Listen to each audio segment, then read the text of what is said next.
Marth, we're back in the game. We're boiling hot. The office is a greenhouse, and I've decided I want a new podcast mic. But other than that, Do you? Why? I just think Do you want the circle thing? no, we've got those somewhere. Oh. I'm upgrading the podcast studio. Oh yeah, it's staying here in this Yeah. location. Yeah, might be a table for us to sit at. I haven't decided. That'd be Bit cool. like a news desk. We've got a table over there. Not that kind of table. Oh, okay. Might be some acoustic slats on the wall behind you with some different things in it. Different chairs. I haven't decided, but the plan is in place. Anyway, what we're talking about. So are you setting an intention? Yeah. So the Um, intention is to have a world-class podcast facility Bye. at Codebreak HQ by end of May, because I'm away for half of May. So We have this a lot with the team, don't we, when we're setting goals? It's like, by what date? Otherwise, it's never going to happen. nice. Who Um, taught you that? you. Yeah. Oh, actually, funnily, the funny story behind this podcast topic. So everyone used to get annoyed when I used to say that. Bye. And you'd be like, oh, I'll do it, okay. No, you won't. Yeah, I don't. I won't. I Yeah. won't do it. Yeah. We're having to teach new people that now, aren't we? Yeah. Fun. Yeah. Funny story behind the behind where I come up with this topic. Yeah. So I was running and Mhm. someone was catcalling me. Yeah. And they were like, God, girly. What? What was their cat called? Girly? No, they were catcalling me. Hey, girly. Well, you look amazing. Keep running. And I was like, what is your intention here? Like, That's what? not catcalling, that's motivating. No, but it was like, no, it was definitely catcalling. Well, what you're doing doesn't sound like that. You sound like Okay, well, adding a friendly. horn and a hanging out the window. Pop, pop. Yeah. Keep running. It was the ice cream man. Yeah. Diddly-dee, diddly-dee. No, so it's more of like a wolf whistle and a. Yeah, and I was like, okay, this is so funny because like, what do you expect to happen? Like, do you want me to like chase after you? Do you want me to? Am I meant to be like shouting my number? Let me in your car right now. I just stopped and turned around and I was like, 078. You were actually being followed by fake taxi. Yeah, that was exactly it. And that's how I paid for my last highway. Neither of us know what that is. Yeah, no. Okay. And so I was like, oh, it's funny because like, why would you do anything without an intention? Like everything you do is like, I'm going to do this because I want this, or I want to, I don't know, think of an example. I want to get 50 new clients. I get really frustrated with people, including people I'm very close to, when they don't know what they want. Yeah. I'm like, they're like, oh, shall I do this? I'm like, why? Oh, I don't know. Just felt like it. Why? What do you mean, why? There doesn't have to be a reason for everything. Yes, there does. Like, we're not going to just do things for the sake of it. What? Like, that's mental. Yeah. Yeah. Yeah. I have just been on a family holiday and I'm like, why? What are we doing? And why? I find it a lot when I'm with family groups where they like everything is for the sake of it. And I'm just, and that's not, don't get me wrong, sometimes you spontaneity and things are lovely and the reason is to spend time together. That's a good enough reason. But when it's like, should we go for a walk? I know this is a touchy subject for you, but should we go? And it's like, no, everyone's knackered. Yeah, but we should make the most of it, shouldn't we? I hate making the most of things. You know, when you're on holiday and it's like you're tired and you just want to chill, and it's like we can't chill because we're in Mexico. It's like we can chill because I'm gonna hate my life tomorrow. Yeah. If I'm tired the whole holiday. Yeah, I'll ruin the rest of the holiday for the sake of walking down the beach today. Like, what are you talking about? Because you feel like you have to. Where does that come from? Because you've spent a lot of money, maybe. Yeah, that's exactly what I was about to say. Is that I know when we were growing up, if even like a camping holiday in Wales or whatever, it was always a financial stretch. So if you didn't eke as much as you possibly could out of it, you'd not made the most of it. When actually now I'm much more of the mindset that I've earned the right to a rest. Yeah. Yeah, I'm with you. But then you do have that little pang of guilt. Be like, I'm in this beautiful. Me and Jace had it in Lisbon. He was actually really ill, but it started with a terrible hangover, like a violently ill hangover. And we were like, we really should do X, Y, and Z, but I just would rather lock myself in the stock room. we have a rule now. Whenever we go anywhere, day of adventure, day of rest, day of adventure, day of rest. Because neither of us want to sit by the pool for 7 days. That's not us. But also, we would fill that 7 days with so much stuff that we'd need another holiday afterwards, and that's also stupid. So how much stuff do you have planned for Borneo? Borneo, yeah, well, there's a fucking intention. So, on both of our bucket lists, separately before we even met, it was on our bucket list. Hannah's been to Sumatra before, didn't see any orangutans because she got dengue fever and had to spend 2 weeks in a room. And she actually, it was pretty touch and go, to be honest. So, and then this is a holiday that doesn't come cheap. So there's been a lot of planning in the works. And then we found out that Hannah had got her operation date in October last year. And so we went to Trailfinders and booked it. It was like, there's no timeline now. Let's fucking make it. And it's given us something to be motivated about on the other side of being in a wheelchair. So that was the intention. The big ones for me is I really want to see orangutans, which we will because we're going to the sanctuary as well as seeing them in the wild. I really want to see sun bears, which we will because we're going to the sanctuary as well as seeing them in the wild. I'd like to see clouded leopards, but that's kind of, you'd be lucky. I'd love to see a Bornean rhinoceros. You'd be lucky. I'd love to see pygmy elephants. Again, you'd be lucky. We're going to go snorkeling on a reef. That's happening. We're going to the Shangri-La for a couple of nights relaxation and spa and stuff. That's happening. So I've just set the intent and I've approached it with, we're probably never going to go there again. It's a financial stretch, like it's uncomfortable. But if we're going all that way, we might as well do everything we want to do. Yeah. And like, I totally appreciate I'm saying that from a place of privilege. But that same mindset applies to, like, I went to Alton Towers on Saturday with Hannah. The queues were bad. So we bought Fast Pass so we could go on everything. Because what's the fucking point in walking around Alton Towers all day to not go on anything? And then I was like, oh, well, that's another £100 it's cost me. Which again makes me sound privileged. But it was like, is that £100 well spent? Or is that £100 frittered away? Or should we have got back in the car and just come home and been grumpy about it? Like, Yeah. and so I always set the intention, be it like something simple, like dieting or trying to eat well, or achieving something at work, or doing my best deadlift, to this is my bucket list of trips I really want. Like next year, I want to go to the World Cup with the lads. Where is it? Mexico, USA, and Canada. Which We're going to do like a road trip around 3 parts of Texas and then go up to Kansas. cool. Because that'll be fun. Hire a massive truck and just lads on tour. But middle. So hopefully lads on England do tour. something. I don't care, to be honest. I do because I love football, but Do you want to watch England? don't care. Oh, okay. Well, that I makes used it to go to easier. like a South American game or something, and Could just you- like atmosphere be unreal. Can you book tickets now, regardless yeah, of I'm who? in the pot. Yeah. That like that podcast is killing me. Right, I innit? feel like I'm getting a migraine in the corner of my eyeball. 22 minutes, Marv. You can do Just this. do it. Set my intention. Stare this way. So, yeah, that like level of intent, like I've committed to the lads that will do that. Committed to you guys on taking you to Orlando in October. I've also committed that I'm going to Miami straight after that trip for a client's event, and I might also have to go to Vegas on that trip. So, What's Vegas for? acquisition.com, Alex Hormozzi's office. Cool. Read into that what you will. But I'm just saying, like, your next boss might be Alex Hormozzi. So, yeah, it's like there's an element of commitment, isn't there, when you have intention? And I think most people struggle with that because they feel exposed. And like I know we talked about it on the last podcast, but when you booked your first High Rocks abroad, that must have felt pretty intense. Yeah. But even like the run up, like I can't get ill now because I've trained really hard. That pressure Spent is a lot of money. scary. Yeah, I've spent a lot of money. Like nobody touched me. All my friends with children like stay away from me because I really want to do this thing. So how does this relate back to marketing? So there's no point approaching an agency or a freelancer or your team and saying, I want better Facebook ads.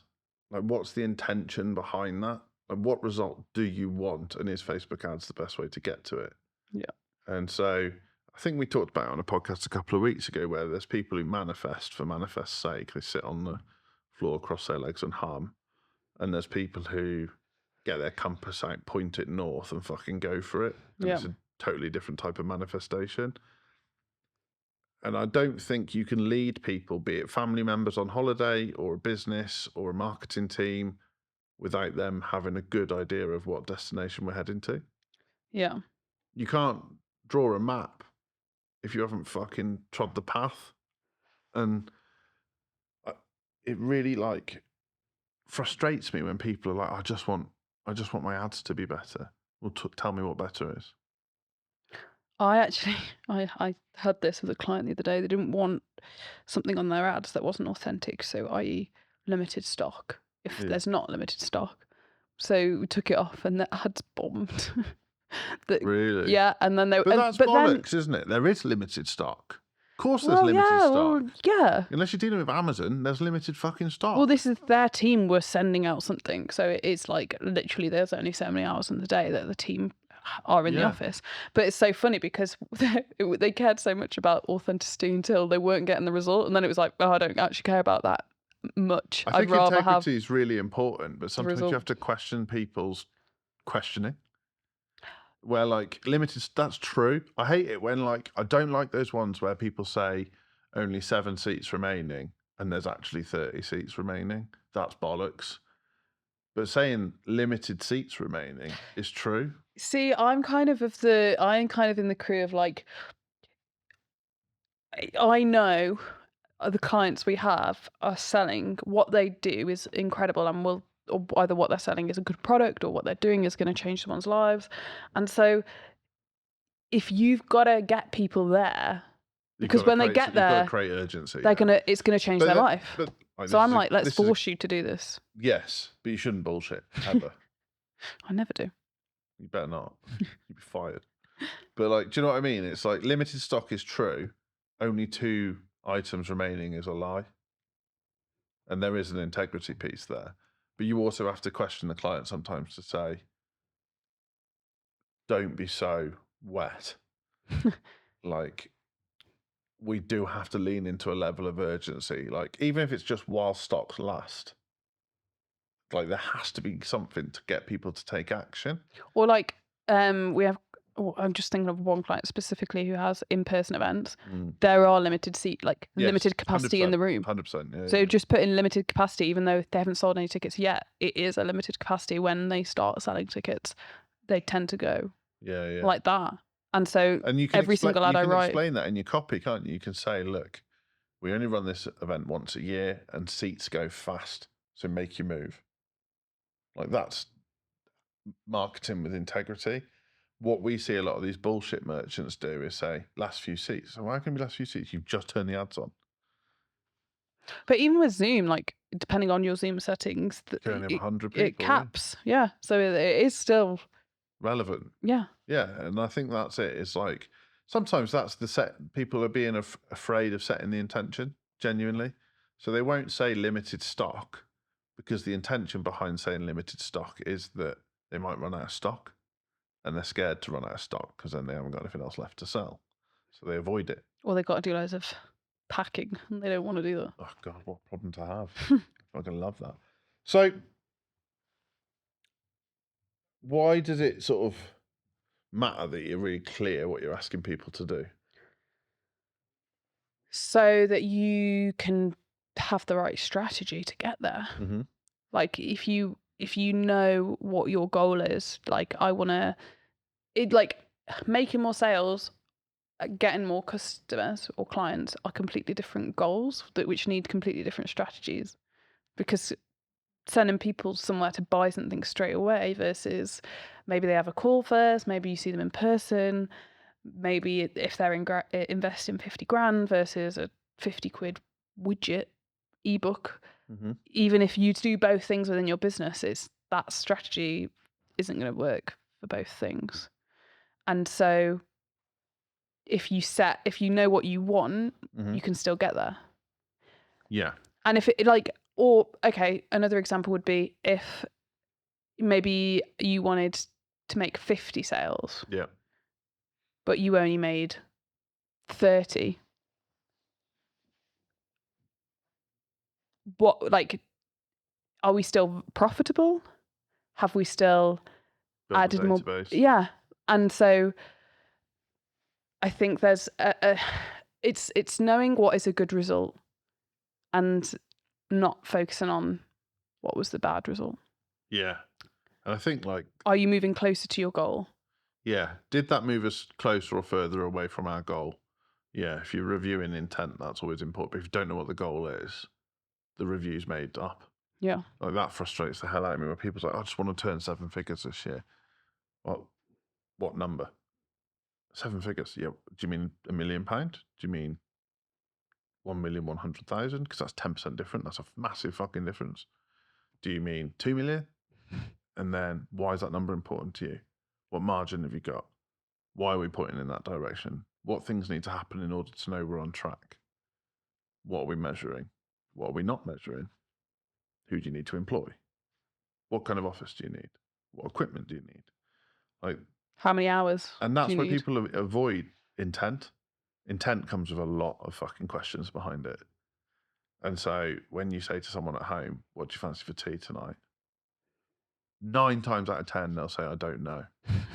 Because intent comes with a lot of fucking questions behind it. Oh, I like chicken and rice. Why do you want chicken and rice? We had rice yesterday. I just like it. Do you not think we should eat some greens? And so then they're like, I wish I'd never fucking said anything at all. Where, like, I think successful people go, I want chicken and rice. Why do you want chicken and rice? Because it's quick. I enjoy it.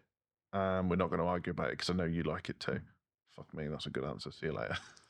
And that's kind of, I think, the thing with marketing is like, what do you want to do in the next year? I want to increase my turnover by 40%. Why? Well, we underperformed a little bit last year, and I think we can hit 870 grand this year. What needs to happen for that to happen? Well, I need to increase my marketing spend by 40% too. Right, okay. And what margin are we working to? Well, normally I'm a 40% margin, but I know if we grow to that level, I'll probably be a 35% margin, which means my profit is being squeezed, but because the pie is bigger, there'll be a bigger chunk of the pie left at the end. Wow, you've really thought about this, haven't you? Yes, I'm leading with intent. Yeah. Well, I think, like, when we have meetings here at Codebreak, everything I do is happening with logic. There's a plan behind it. There's intent behind it.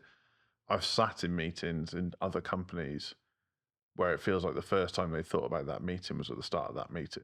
Yeah. And there's no action points from the meeting. Oh. If you have a meeting and there isn't action points at the end of it, why did you have the meeting? Like, there was no point I love Loom for that now. because it gives you them anyway. Yeah. Like, and also it saves me having meetings that I don't need. Loom's great. Fathom on Zoom blows my mind. And it's free. Like, the Sends free you the version summary. is. Yeah, I've upgraded now because I don't- want the transcripts. Maybe I'm not free then because I do get the transcripts. You costing me money, Martha. I don't know. Yeah. But that is like, you literally like, oh, I know I spoke about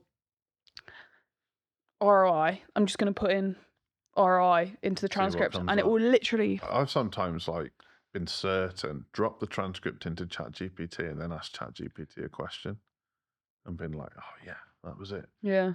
And it's like fucking brilliant. And I did that to you today actually with a Google Doc, where I was like, I'm sure you've got the access to the file with your training plan on. And you're like, no, I've looked. Do you know what happened there? Is I looked in January because I forgot we were in April. We're in April now. Yeah, I was like, we haven't done Feb yet. Today we're recording on the 1st of April. I've hit people with an April Fool today, and a lot of people have fallen for it. Oh, the Basketball say, jersey. yeah. Merch. You didn't fall for it. I liked it for engagement, but yeah. You knew. Yeah. But basically because you're in the office and haven't seen a rail full of basketball jerseys. Yeah.